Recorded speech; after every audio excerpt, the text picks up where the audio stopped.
আল্লাহ তাআলা বলেন বান্দা ইবাদত করবি একমাত্র আমি আল্লাহর, অন্য কারো ইবাদত করবি না। বানাইলাম আমি আল্লাহ ছাড়া কারো ইবাদত চলবে না, ঠিক কিনা বলেন? ওয়া'বুদু রাব্বাকুমুল্লাযী খালাকাকুম ওয়াল্লাযীনা মিন ক্বাবলিকুম লাআল্লাকুম তাত্তাকুন। এক নম্বরে আদেশ হলো বান্দা ইবাদত করবা আল্লাহর, 2 নম্বরে আদেশ দিলাম আমি আল্লাহ খেদমত করবা মা বাবার। জোরে বলেন সুবহানাল্লাহ। মায়ের জন্য আল্লাহ তাআলা এত পরিমাণ সম্মান দিয়েছেন, বাবার জন্য আমার আল্লাহ সম্মান দিয়েছেন কি দেন নাই? হাদিসে পাকে নবী জানায়া দেয় রিজাল রাব্বি ফি রিজাল ওয়ালিদাইন ওয়া সাখাতুর রাব্বি ফি সাখাতিল ওয়ালিদাইন। আমার আল্লাহ যদি কারো উপর সন্তুষ্ট হতে চায় অবশ্যই তার মা বাবা তার উপরে সন্তুষ্ট হওয়া লাগবে।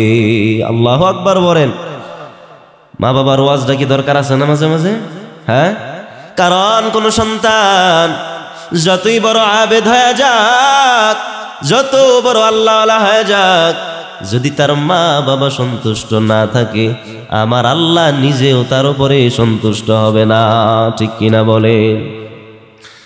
আরে আমার বন্ধু, যুবক বৃদ্ধ বাবাজিও আমার পর্দার আড়ালের আম্মা জান, সন্তানগুলোকেও আদর্শওয়ালা সন্তান বানাতে হবে।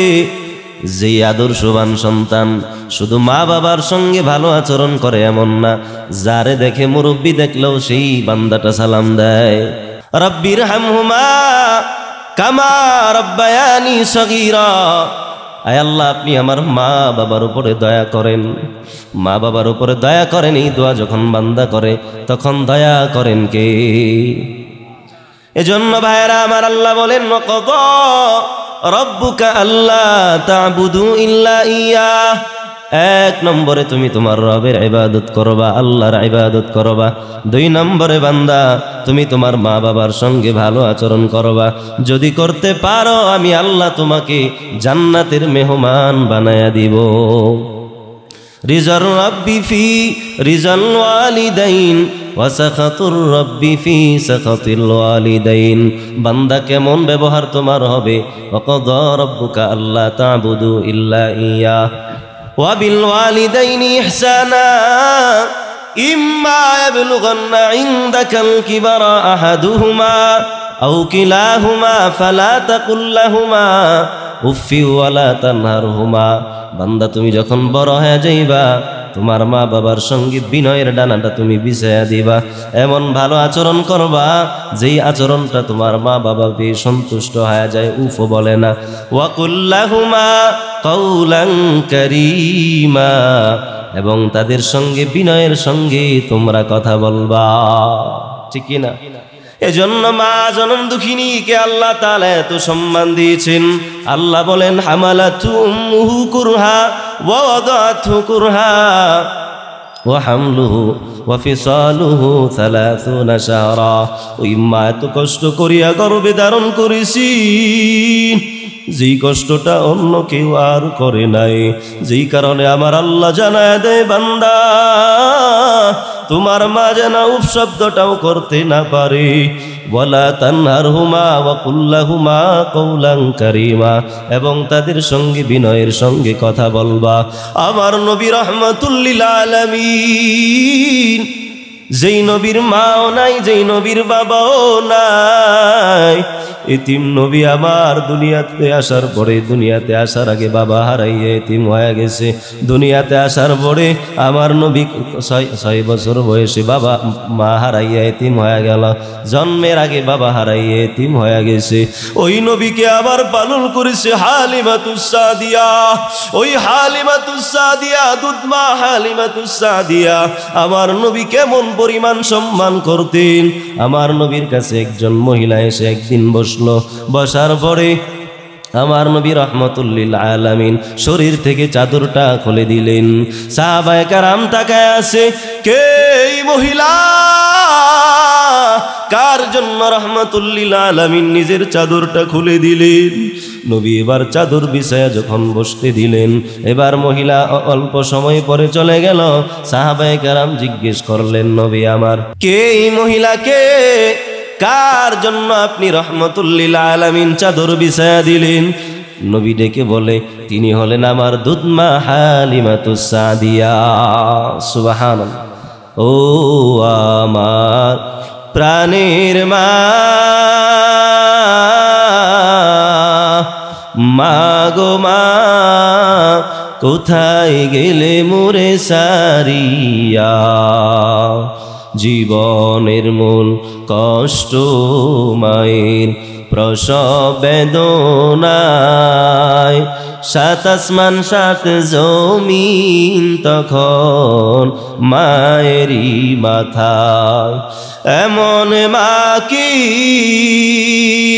কেমনে আজি, এমন মা কি কেমনে আজি, যাব আমি ভুলিয়া। ও আমার প্রাণের মা, মা গো মা, কোথায় গেলে মোরে সারিয়া? মা বাবার বড় সম্মান। মা বাবার দোয়া যারা পাবে তাদের 5টা পুরস্কার দেয়া হবে। কয়টা? 5টা পুরস্কার আমার আল্লাহ দিবেন। আজকে যুবকেরা বউকে ভালোবাসে, কত কিছু কয়, কয় কি না?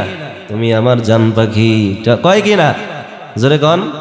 কত ভালোবাসে। একটু বউ রাগ করলে কতবার রাগ ভাঙাতে যায়। আরে যুবক, তোমার মা জনম দুঃখিনী কি কয়বার তুমি রাগ ভাঙাইছো? অথচ আজকে তোমার বিবি আছে, কালকে তুমি যদি মারা যাও হতে পারে অন্যের সঙ্গে সাথী হয়ে যাবে, পারে কি পারে না? কিন্তু মা, তুমি সন্তান ছোট ছিলা, কত সন্তান এমন বাবা সন্তান গর্ভে রেখে দুনিয়াতে বিদায় হয়ে গেছে, কিন্তু মা জনম দুঃখিনী। ওই সন্তানটা দুনিয়াতে আসার পরে যৌবন কালেও আর বিবাহ করে নাই, ঠিক কিনা বলেন? একটু ইকো দেন। ওই মা এখন গার্মেন্টসে কাজ করে, টেক্সটাইলে কাজ করে করে জীবনটা কাটায়। মা জনম দুঃখিনী, অন্যের থেকে সাহায্য নিয়ে তোমারে বড় করলো। কত সন্তান এমন আছে রে সন্তান, ওই মা কিন্তু আরেকটা বিবাহ করে নাই। তুমি যখন মাহফিল শেষে গভীর রাতে বাড়িতে যাইবা, সবাই ঘুমায়া গেলেও তোমার মা ঘুমাবে না। আমিও যখন মাঝে মাঝে দূর থেকে মাহফিল করে বাড়িতে যাই, আমি দেখি আমার বিবি মাঝে মাঝে ঘুমায়া যায়, কিন্তু আবার মা যতক্ষণ আমি বাড়িতে না যাই কখনোই ঘুমায় না।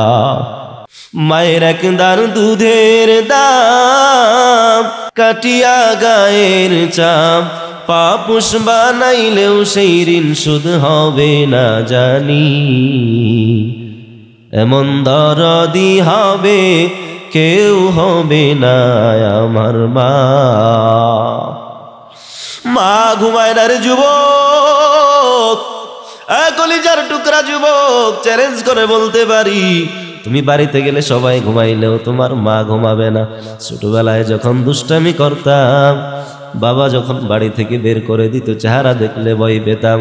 গভীর রাত হয়ে যায়, সবাই ঘুমায় যায়, আমার বাবা ঘুমায়, আমার ভাই বোনেরা ঘুমায়, কিন্তু যেই মা আমারে 10 মাস গর্ভে ধারণ করেছে ওই মা কিন্তু ঘুমায় না। মা কিছু কাজ করতে থাকে, আর অন্যদিকে বাবা ডাক দিয়া কয়, বিবি আমার ঘুমাও না কেন? মা বলে, আমার আরো কিছু কাজ বাকি আছে, বলে কিনা? সবাই যখন ঘুমায় যায়, মা জনম দুঃখিনী অপার পাশে দরজার পাশে কানটা লাগিয়ে বসে থাকে।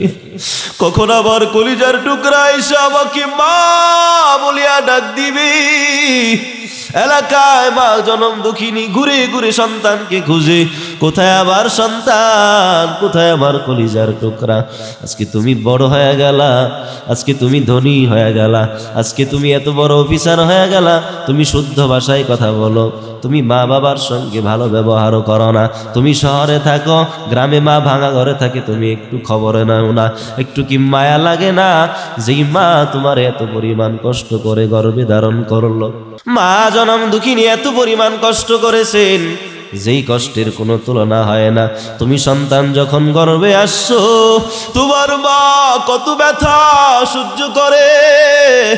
মা এখন আগের মতো খানাটাও খাইতে পারে না, মা এখন আগের মতো চলতেও পারে না।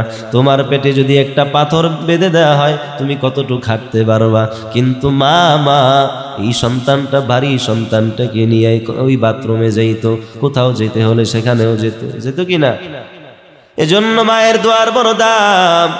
রাহমাতুল্লিল আলামিন আমাদেরকে মা বাবার জন্য, যখন মা বাবা বিদায় হয়ে যাবে তখন কেমন ভাবে দোয়া করব শিখিয়ে দিয়েছেন। আল্লাহও শিখাইছেন যখন মা বাবা না থাকবে কেমন করে তুমি দোয়া করবা, কারণ তোমার মায়ে যদি দোয়া করে দেয় ওইটা তোমার জন্য কবুল হয়ে যাবে। তোমার বাবাই যদি দোয়া করে দেয় ওই দোয়াটাও তোমার জন্য কবুল হয়ে যাবে। আল্লাহু আকবার, জোরে বলেন।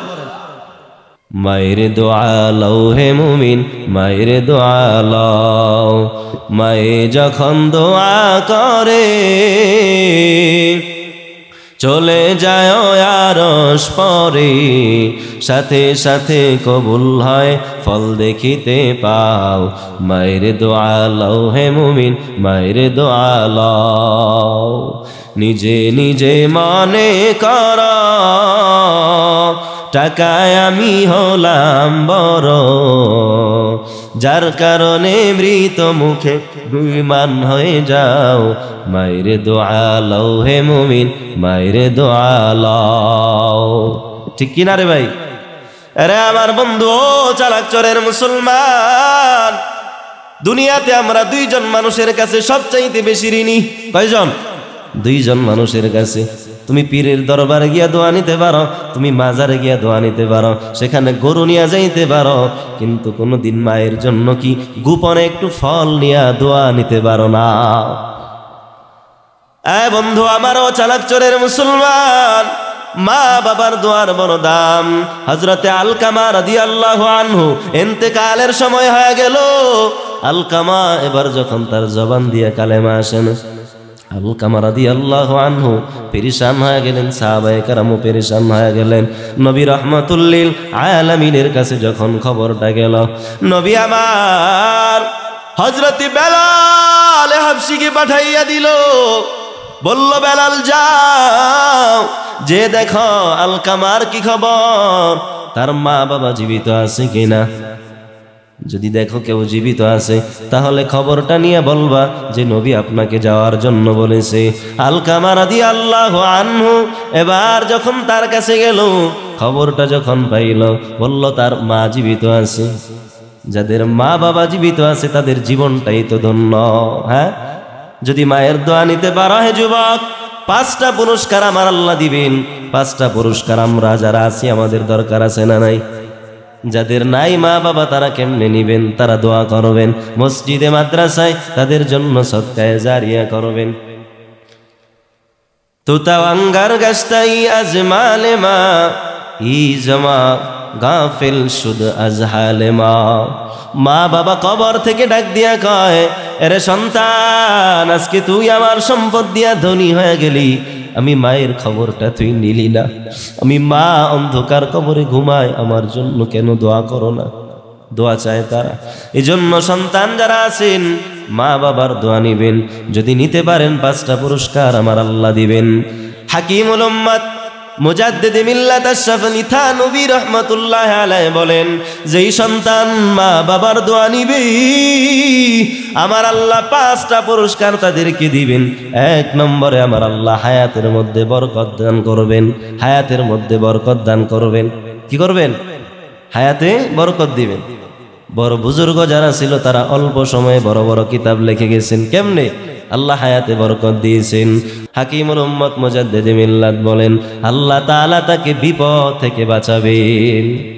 বিপদ আপদ আসলে মা বাবা যখন দোয়া করবে সেই দোয়ার ফলাফল আপনি পাবেন। আপনি ঘুরতে গেছেন, চালাক চরে ঘুরতে গেছেন বাইক নিয়ে, ঠাড়া পড়ার সময় হয়ে গেছে, ওইদিকে মা দোয়া করে, আয় আল্লাহ আমার সন্তান একটু ঘুরতে গেছে, আল্লাহ দিনের অবস্থা ভালো না, আয় আল্লাহ আপনি আমার সন্তানকে হেফাজত করেন। আল্লাহ ফেরেশতা পাঠায় কয়, যা যা আমার বান্দাকে তুই ঠাড়া থেকে হেফাজত কর, যেই ঠাড়াটা তার উপরে পড়ার কথা ওইটা ডাব গাছের উপরে উঠায়া দে। সুবহানাল্লাহ বলেন। মায়ের দোয়ার দরকার আছে নিও এ যুবক। এজন্য মা বাবার দোয়ার বড় দাম। যারা এই মা বাবার দোয়া নিবে তারা দামি হয়ে যাবে, যারা মা বাবার দোয়া নিবে দুনিয়াতেও তাদেরকে আল্লাহ তাআলা দাম বাড়ায় দিবেন।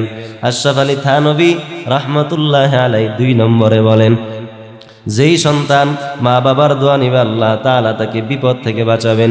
3 নম্বরে যেই সন্তান মা বাবার দোয়া নিবে আল্লাহ তাআলা তার ইজ্জতের ইশিয়ার দান করবেন।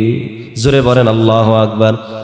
কুলিল্লাহুম্মা মালিকাল মুলকি তুতিল মুলকা মান তাশা ওয়া তানজিউল মুলকা মিম্মান তাশা ওয়া তুইজ্জু মান তাশা ওয়া তুযিল্লু মান তাশা বিয়াদিকাল খায়র ইন্নাকা আলা কুল্লি শাইইন কাদির। এজন্য মা বাবার দোয়া যারা নিবে 4 নম্বরে আল্লাহর রাসূল বলেন, হাকিমুল উম্মত বলেন যে 4 নম্বর পুরস্কার হবে তার বাইতুল্লাহ জিয়ারত করার তৌফিক হবে। বাইতুল্লাহ যেতে চাই কি চায় না? মন চায়?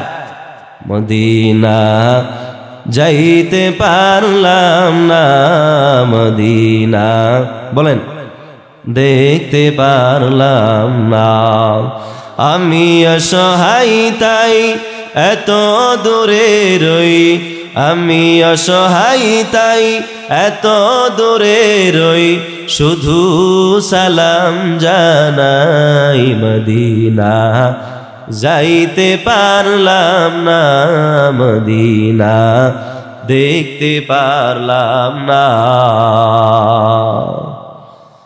ওই মদিনায় যাইতে মন চায়। হাকিমুল্লাহ মুজাদ্দিদি মিল্লাত বলেন, যদি মা বাবার দোয়া নিতে পারো দেখবা আমার আল্লাহ তোমারে বাইতুল্লাহ পর্যন্ত পৌঁছায় দিয়েছে। আল্লাহু আকবার বলেন।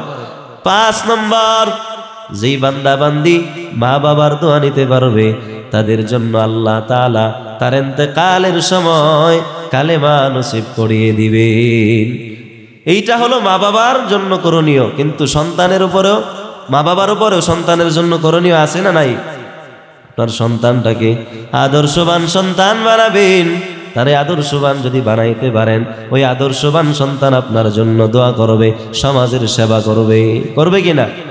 যে আজকে যারা সমাজের সেবা করে এরা তো মা বাবার দোয়া পাইই বড় হইছে। এজন্য মা বাবার দোয়ার বড় দাম। মা বাবার দোয়া যারা নিবে তাদেরকে আল্লাহ তাআলা সম্মানের চেয়ার দান করবেন। এজন্য মা বাবা যারা আছেন সন্তানদেরকেও হালাল রিজিক খাওয়াতে হবে। কি খাওয়াতে হবে? হারাম খাওয়াইয়ে এমন বানাইছে আজকে বলে হুজুর মাদ্রাসায় পড়ে না, মাদ্রাসায় পড়ে না। বলে মাদ্রাসায় পড়বে কেমনে? ঘরের ভিতরে তো হারাম আছে না নাই? ইয়া আইয়ুহান নাস ইয়া আইয়ুহার রাসূল কুলু মিনাত তাইয়্যিবাত ওয়া'মালু সালিহা। হে রাসূলগণ আপনারা কি করেন? হে রাসূলগণ আপনারা হালাল খান। ইয়া আইয়ুহাল্লাযীনা আমানু কুলু মিন তাইয়্যিবাতি মা রাযাকনাকুম ওয়াশকুরু লিল্লাহি ইন কুনতুম ইয়াহু তা'বুদুন। মুমিনকে যে আদেশ আল্লাহ করেছেন, আল্লাহ তাআলা রাসূলদেরকেও সেই আদেশটাই করেছেন। রাসূলদেরকেও বলেছেন হালাল খান, আল্লাহ তাআলা মুমিনকেও বলছেন হারাম খান। ঠিক কিনা? কিন্তু হারাম আজকে ঘরে ঘরে আছে না নাই? সুদের ভয়াবহতা আজকে ছেয়ে গেছে সমাজ। যে আমার আগে হুজুর বয়ান করতেছিল সুদ নিয়ে। এজন্য একজন হালাল খাবে আরেকজন হারাম খাবে। হালাল খোরের ঘরে আল্লাহ তাআলা ভালো সন্তান দান করবেন। হারাম খোরের নিজেরও ভালো কাজ করতে মন চায় না, তার সন্তানেরও ভালো কাজ করতে মন চাইবে না। আব্দুল কাদের জিলানী রহমতুল্লাহ আলাইহি এত বড় একজন আল্লাহওয়ালা, যে আব্দুল কাদের জিলানী রহমতুল্লাহ আলাইহি জগৎ বিখ্যাত একজন আল্লাহর ওলি হয়ে গেল, এমনিতেই কিন্তু হতে পারে নাই। সে আব্দুল কাদের জিলানী এমনিতেই আব্দুল কাদের জিলানী হয় নাই। আজকে মনে করি সন্তানটারে হাফেজ বানায় ফেলবো, আলেম বানায় ফেলবো, কিন্তু যতদিন পর্যন্ত ঘরে হালাল না ঢুকবে ওই ঘরে আল্লাহওয়ালা সন্তান হতে পারে না। আব্দুল কাদের জিলানীর বাবা নদীর কিনারা দিয়া যায়। নদীর কিনারা দিয়া যখন যায় পেটের মধ্যে প্রচন্ড ক্ষুধা লাগছে। ক্ষুধা লাগার পরে এবার আব্দুল কাদের জিলানীর বাবা একটা আপেল পেল, আপেলটা খেয়ে ফেললো। আপেলটা খাওয়ার পর চিন্তায় পড়ে গেল, হায় হায় কারটা খাইলাম, কার গাছেরটা খাইলাম। আজকে সুদ খান চিন্তা নাই, আজকে ঘুষ খায় এদেরও চিন্তা নাই। হ্যাঁ বন্ধু, আপনার সঙ্গে আমার কোনো দুশ্মনী নাই, শত্রুতা নাই। আপনার সন্তানটাকে ভালো করতে চান, অন্তত তার পেটের ভিতরে আপনার সুদের টাকা যেন কখনো ঢুকতে না পারে। কারণ সুদ আল্লাহ হালাল করেছেন, ব্যবসাকে আল্লাহ হালাল করেছেন, সুদ হারাম করেছেন। ওয়া আহাল্লাল্লাহুল বাইআ ওয়া হাররামার রিবা, আল্লাহ বলেন ব্যবসা হালাল করেছি আমি আল্লাহ, সুদকে তোমাদের জন্য হারাম করেছি। এজন্য ব্যবসা করার দরকার আছে না নাই? যুবকরা অনেক সময় চিন্তায় পড়ে যায়, যারা বিয়া শাদী করছে না, কয় বিয়াটা কেমনে করি, ঠিক কিনা?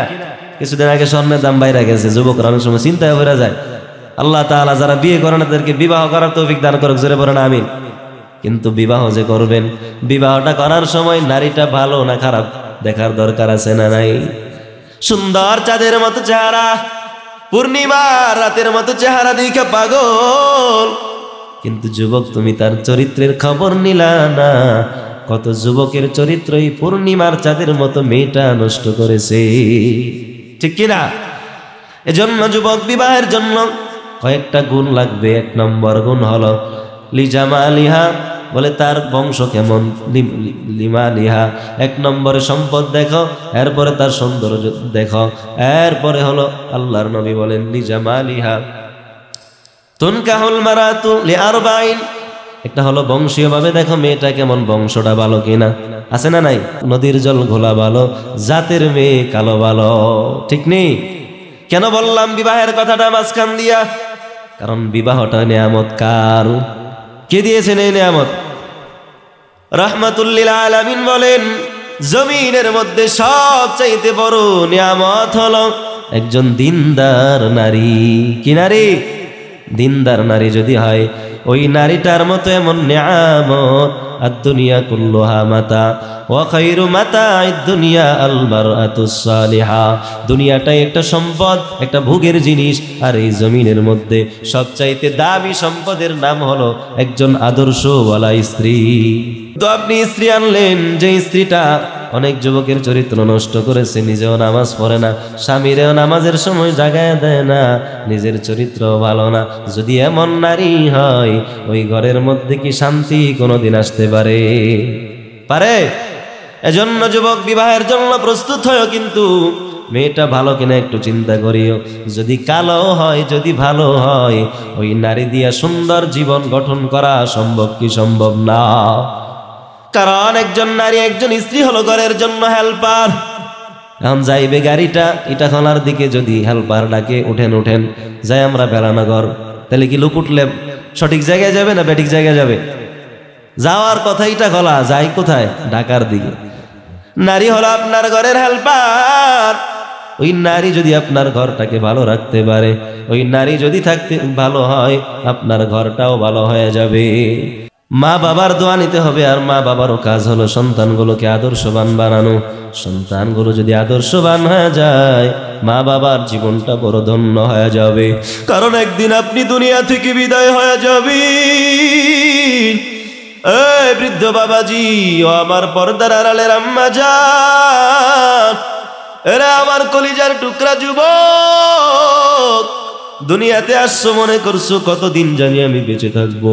তোমার মতো কত যুবক রাস্তার মধ্যে অ্যাক্সিডেন্টে মারা যায়, কত যুবক রাতের বেলা ঘুমাইয়া ঘুমের মধ্যেই বিদায় হয়ে যায়। আজকে যদি একটা সন্তান আদর্শবান বানাইতে পারো, একটা সন্তান যদি আদর্শবান বানাইতে পারেন, ওই সন্তানটা আপনার জন্য নিয়ামত হয়ে যাবে, ওই সন্তানটা আপনার জন্য দোয়া করবে। আপনি যখন দুনিয়া থেকে বিদায় হয়ে যাবেন, ওই দিন আপনার সন্তান যখন আপনার জানাজা পড়াবে, ওই সন্তানটা যখন জানাজার জন্য দাঁড়ায় যাবে, ওই সন্তান চোখের পানি ছেড়ে ছেড়ে কান্না করবে। ওই সন্তান আপনার জন্য নিয়ামত হবে। কারণ মানুষ যখন দুনিয়া থেকে বিদায় হয়ে যায়, ইদা মাতাল ইনসানু ইনকাতা আনহু আমালুহু ইল্লা মিন সালাসিন ইল্লা মিন সাদকাতিন জারিয়াতিন আও ইলমিন ইউনতাফাউ বিহি। দুনিয়া থেকে মানুষ যখন বিদায় হয়ে যায়, ওই মানুষটা দুনিয়া থেকে বিদায় হয়ে যাওয়ার পর তার আমলগুলো বন্ধ হয়ে যায়, কোনো আমল আর বাকি থাকে না। ওই বান্দা এখন নামাজও পড়তে পারে না, ওই বান্দা এখন রোজাও রাখতে পারে না, ওই বান্দা এখন কোরআনও পড়তে পারে না। কিন্তু যদি কেউ নেককার সন্তান দুনিয়াতে রাইখা বিদায় হয়, ওই নেককার সন্তানের সদকায়ে জারিয়া তার কবর পর্যন্ত পৌঁছতে থাকে। ওই সন্তান এখন কোরআন পড়ে মা বাবার জন্য দোয়া করে, আর দুই দোয়াটা আমার আল্লাহর দরবারে কবুল হয়ে যায়। ইযা মাতাল ইনসান ইনকাতা আনহু আমালুহু ইল্লা মিন সালাসিন ইল্লা মিন সাদকাতিন জারিয়াতিন আও ইলমিন ইউনতাফাউ বিহি। এই চারটা কাজের মধ্যে একটা হলো সদকায়ে জারিয়া করে যাওয়া, মসজিদ মাদ্রাসায় দান করা, রাস্তা করে দেওয়া, কালভার্ট করে দেওয়া, মানুষের জন্য পানির ব্যবস্থা করে দেয়া। এগুলো সমাজ সেবা। কথা বলেন ঠিক কিনা? ভাইরা আমার, এজন্য যেদিন দুনিয়া থেকে বিদায় হয়ে যাব, ওই দিন যদি একটা সন্তান আপনার নেককার রেখে যেতে পারেন, ওই নেককার সন্তানটা আপনার জন্য দোয়া করতে থাকবে, ওই দোয়া আমার মাওলার কাছে কবুল হয়ে যাবে। আরে বন্ধু, গুনাহ করেছো, আজকে চিন্তায় পড়ে গেলা, মাওলার দরবারে কেমন করে হাজির হব, মাওলার কাছে কেমন করে ক্ষমা চাইব। গত দুদিন আগে আমার কাছে একজন টেলিফোন করলো, ফোন দিল, বলল হুজুর আমি 3 জন হুজুরের কাছে ফোন দিয়েছি, এরপরে অনলাইনে আপনার নাম্বারটা পেয়েছি। হুজুর আমি অনেক বড় পাপ করে ফেলেছি, আমার আল্লাহ ক্ষমা করবে কিনা, আমার আল্লাহ ক্ষমা করবে কিনা। এখনো পর্যন্ত সাধারণ মানুষ আলেমদেরকে যেই পরিমাণ ভালোবাসে, বাসে কি বাসে না? এই পরিমাণ ভালো অন্য কাউকে তারা বাসে না, ঠিক কিনা? এজন্য আরেক যুবকেরা আমাদেরকে যেই পরিমাণ ভালোবাসে, উলামায়ে কেরামকে যেই পরিমাণ ভালোবাসে, দুনিয়ার প্রধানমন্ত্রীকেও এমন স্বার্থ ছাড়া কেউ ভালোবাসে না, ঠিক কিনা বলেন? আজকে ওই যে একজন পলক, কি পলক, পলক, সেই পলক এই ব্যানের ভিতরে যায় পিজন ব্যান দিয়া, আর কয় জয় বাংলা, জয় বঙ্গবন্ধু, ঠিক কিনা? বলে কিনা? কই গেল তোমার নেত্রী? আজকে তো চলে গেল দেশটা ছাড়িয়া। কোথায় গেল? তুমি বিপদে পড়লা, চলিয়া গেল তোমাকে ছাড়িয়া, তোমার কারো এখন খবর নাই। আয় বন্ধু, কিন্তু আমার আল্লাহ স্বার্থ ছাড়া তোমাকে ভালোবাসে।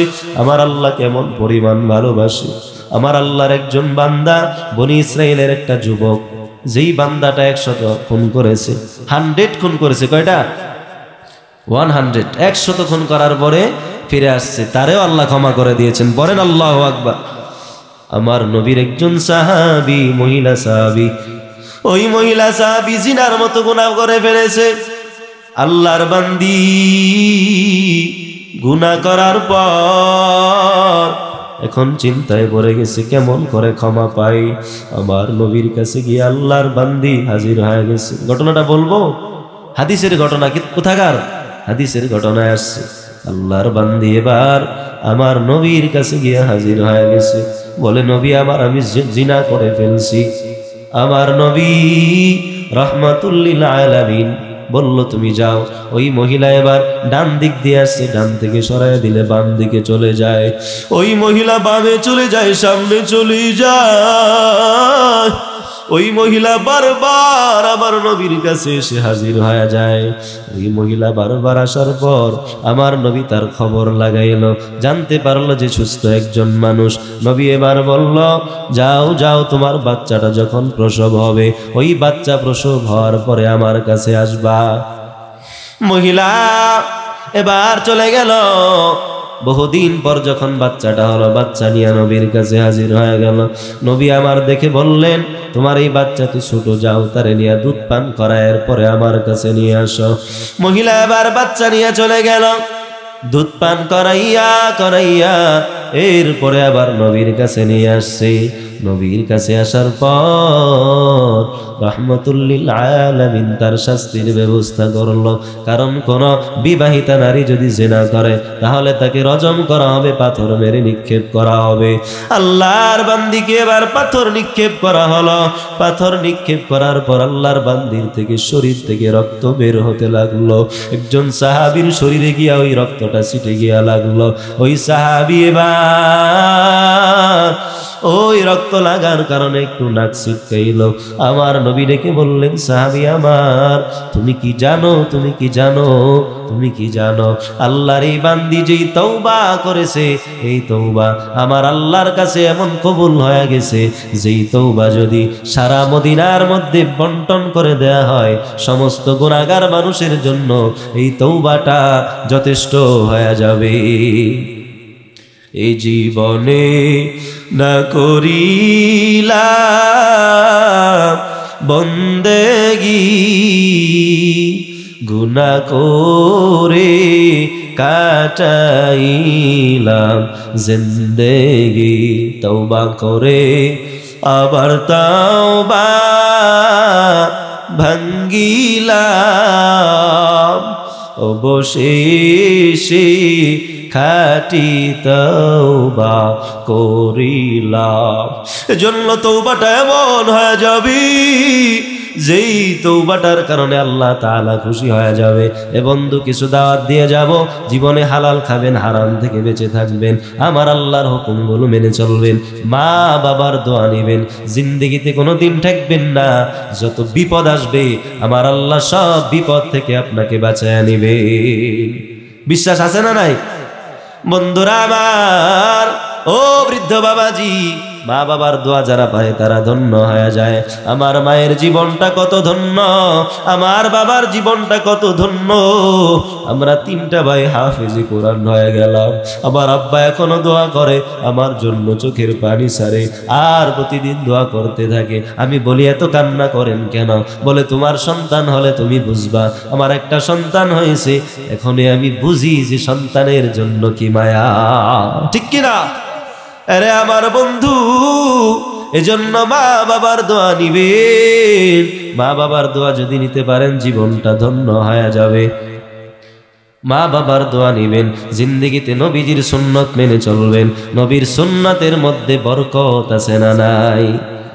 মিসওয়াক করছে কাফের মুশরিকরা যখন জিহাদের জন্য আসছে। কাফের মুশরিকদের সাথে জিহাদ হবে। এখন দীর্ঘদিন ধরে জিহাদ চলতেছে, যুদ্ধ চলতেছে, কোনো সফলতা আসতেছে না মুমিনদের। মুমিনদের সফলতা দান করেন কে? এজন্য বন্ধুরা আমার, নবীর সুন্নত মানার মধ্যে বড় দাম। ওই সাহাবায়ে কেরাম এখন চিন্তা করলো, কেন আমাদের বিজয় আসতেছে না? সাহাবায়ে কেরাম, ওই সাহাবায়ে কেরাম এখন চিন্তা করলো, কোন সুন্নতটা আমাদের মধ্যে নাই? বলে, মিসওয়াকের সুন্নতটা আমাদের মধ্যে নাই। মিসওয়াকের সুন্নতটা শুরু করে দাও, দেখবা বিজয় চলে আসবে। সকালবেলা উঠিয়া যখন সাহাবায়ে কেরাম মিসওয়াকের সুন্নতটা শুরু করে দিয়েছে, ওই মিসওয়াকের সুন্নত দেখিয়া কাফের মুশরিকদের অন্তরে কম্পন সৃষ্টি হয়ে গেছে। কাফেররা এবার তাকায় কয়, দেখ মুসলমানরা কি শুরু করলো, গাছের ডাল তারা চিবিয়ে খেয়ে ফেলে।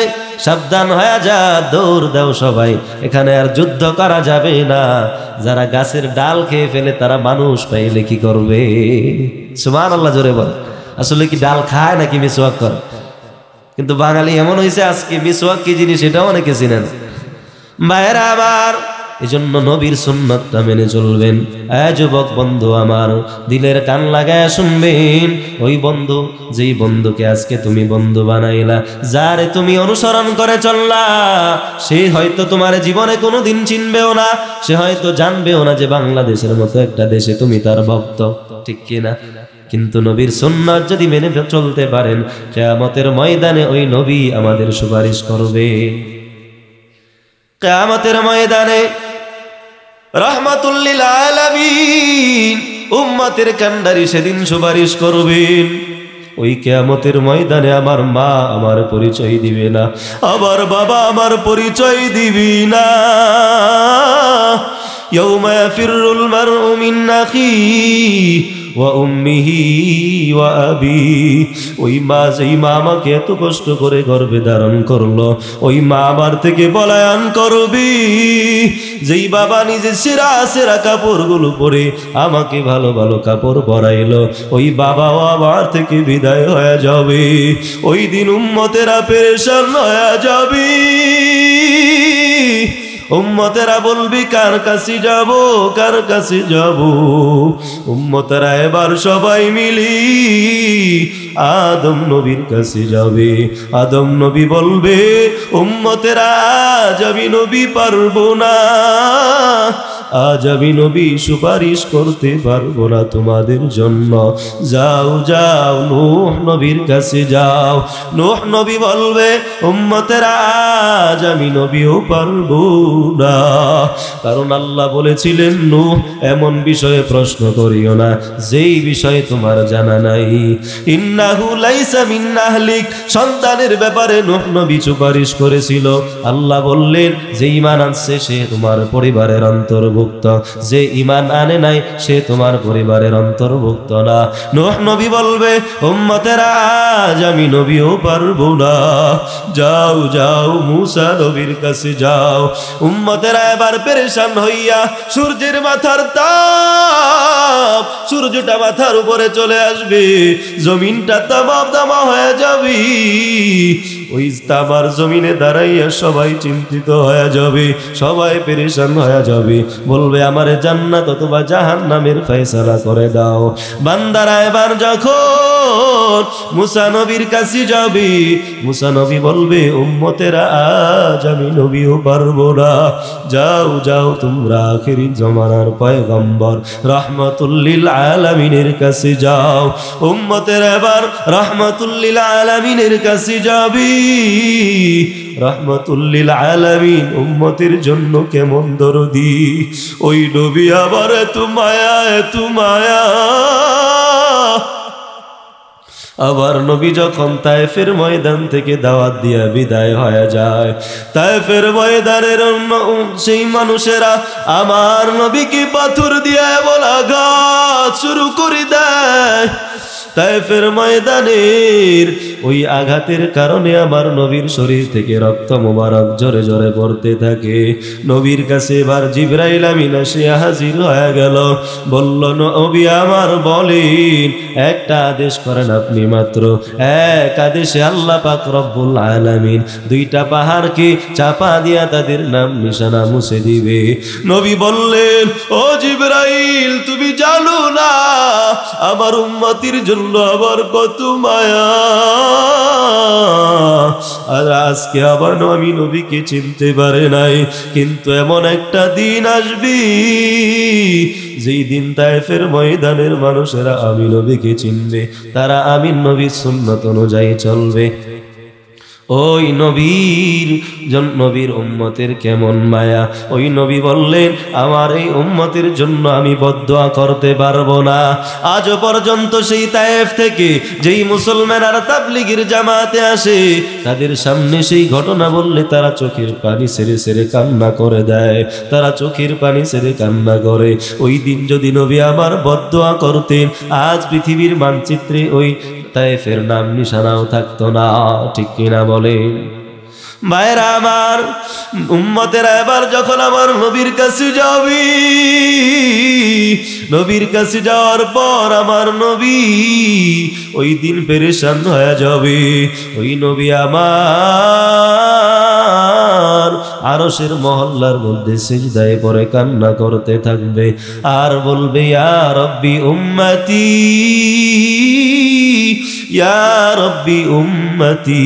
আয় আল্লাহ আমার উম্মত, আয় আল্লাহ আমার উম্মত, আমার উম্মতের কি উপায় হবে? আল্লাহ তাআলা বলবেন, নবী আমার আপনি মাথা উঠান, আপনি মাথা উঠান, আমি আল্লাহ আপনার দোয়াগুলো কবুল করে নিব। আপনি যা চাইবেন আমি আল্লাহ কবুল করে নিব, আমি আল্লাহ পাক আপনার সব চাওয়া কবুল করে নিব। সুবহানাল্লাহ। আয় নবীর উম্মত, আজকে সেই নবীর সুন্নাত মানার দরকার আমাদের আছে না নাই? নবীর সুন্নাতের বড় দাম।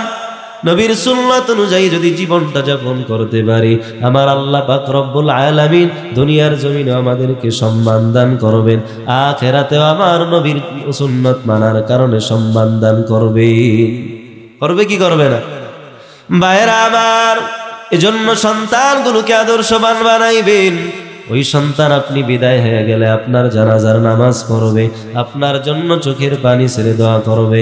কিয়ামতের ময়দান যেদিন কায়েম হবে, যেদিন সূর্যটা মাথার উপরে চলে আসবে, ওই মুসিবতের দিন যদি একটা সন্তানকে হাফেজে কোরআন বানায় যেতে পারেন, ওই হাফেজে কোরআনের কারণে আপনার পরিবার থেকে এমন 10 জন মানুষের সুপারিশ করা হবে জাহান্নাম থেকে মুক্তি দেওয়ার জন্য।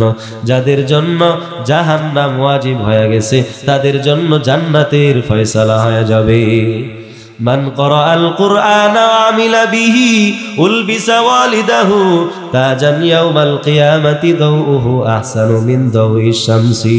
কোরআনে হাফেজের মা বাবাকে আমার আল্লাহ এমন নূরের মুকুট পরাবেন, যেই নূরের মুকুটের আলো সূর্যের আলোর চাইতে আরো বেশি হবে। এমন সম্মান আল্লাহ তাআলা কোরআনে হাফেজদেরকে দান করবেন। এজন্য বন্ধুরা আমার আল্লাহর তো কোটি গুণের চাইতে আরো মায়া বেশি।